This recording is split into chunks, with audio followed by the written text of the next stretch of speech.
Hello, I'm Migs from Manserbigo.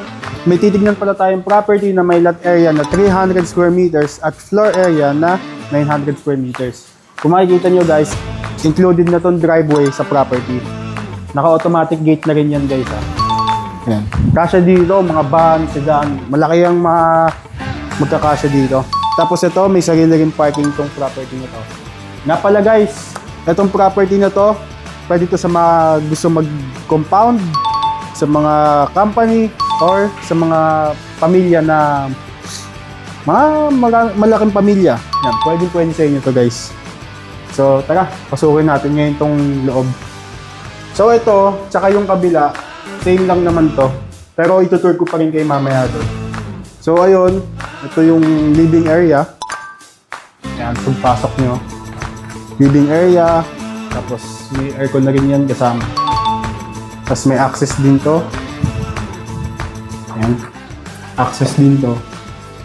Palabas ng dirty kitchen. Ayan.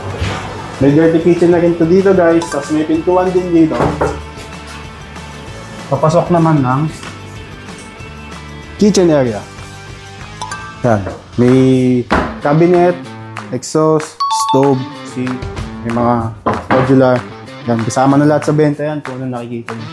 Tapos meron din dito dining area, 2, 4, 5, 6. Kasi dito 6.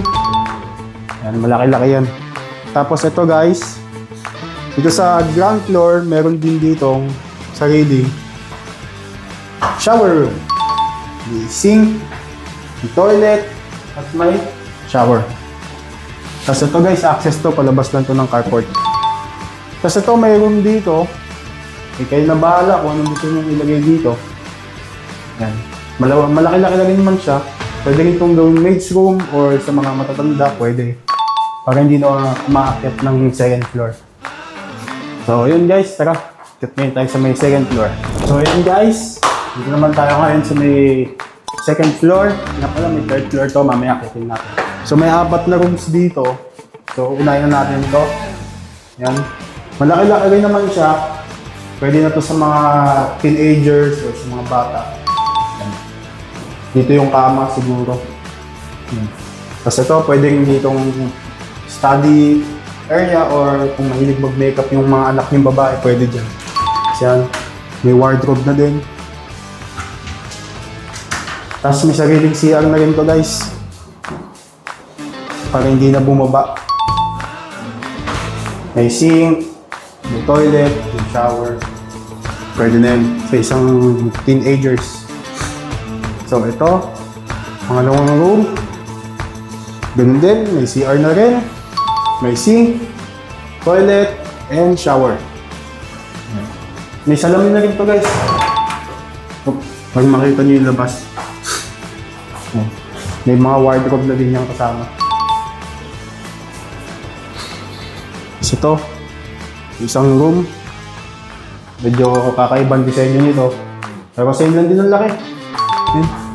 May kasama na rin yung aircon. Tapos may salamin na din. May wardrobe. May CR. Same lang din. May sink, may toilet, may shower. Para hindi na kayo mahirapang bumababa pagka nag-jingle kayo. So ito, ganun din. Same lang din. Pero kakaiba lang ng style. May aircon na din. Salamin. May wardrobe. May CR na din. May sink. Toilet. May shower na din yan. Para pagka yun nga, pwede na kayo mag-CR dyan. So yun guys, akyat naman tayo sa may third floor. So yun, dito ngayon tayo sa may third floor. At ito lang yung room dito sa third floor. Ito na yung pinaka-masters. Yung malaki. May salamin na rin ito. Matatanaw nyo yung labas. Yan. May aircon na din. Malaki siya. Malaki. Tapos ito yung CR niya. Malaki din. Ito, may walk-in closet na rin dito guys. Pwede kayo maglagay dito ng mga damit nyo, towel, mga bath floats, may sink, may shower, may toilet, at may bathtub. Siyempre, masters yan. Dito sa townhouse na to, meron tong balcony guys. Yan, malawak. Pwede kayo maglagay dito ng upuan, ng lamesa, pwede din kayo dito mag-party. Makikita nyo yung labas. Malamig dito pag gabi kasi madaming puno. Tapos may CR na rin to guys. Yan. May sink, toilet, may shower. Para kung halimbawa magpa-party kayo, hindi na kayo bababa. Pwede na kayo mag-CR dyan. So yun guys, dalawang townhouse ang binibenta dito. May discount pagka kukunin nyo rin yung isa. Same lang sila, ganito rin. Walang pinagkaiba dito. Parehas na parehas talaga sila.